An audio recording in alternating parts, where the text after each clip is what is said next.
So ఈరోజే ఇందిరమ్మ ఇల్లు guarantee ప్రారంభం.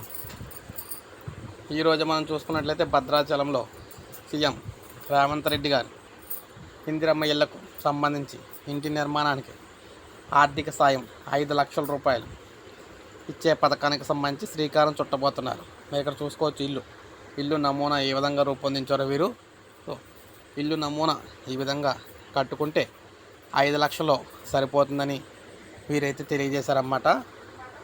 అందువల్ల ఈ పథకాన్ని ఈరోజు భద్రాచలంలో అయితే ప్రారంభిస్తున్నారు రేవంత్ రెడ్డి గారు. ఇందిరమ్మ ఇళ్ళకు సంబంధించి గ్యారంటీ పథకం అయితే స్టార్ట్ కాబోతుంది. ఒక్కొక్కరికి 5 లక్షల ఆర్థిక సాయం అయితే చేస్తారు. సో ఇది మనకి లేటెస్ట్ అప్డేట్ అన్నమాట. ఈ పథకానికి సంబంధించి లేటెస్ట్ అప్డేట్స్ అందిస్తూ ఉంటాను. ఒక లైక్ చేయండి, సబ్స్క్రైబ్ చేసుకోకపోతే మన ఛానల్ సబ్స్క్రైబ్ చేసుకొని ఫాలో అవుతానండి. తెలంగాణకు సంబంధించిన ప్రతి పథకానికి సంబంధించిన సమగ్ర సమాచారం మన ఛానల్ ద్వారా మీకు అందించడం అయితే జరుగుతూ ఉంటుందన్నమాట.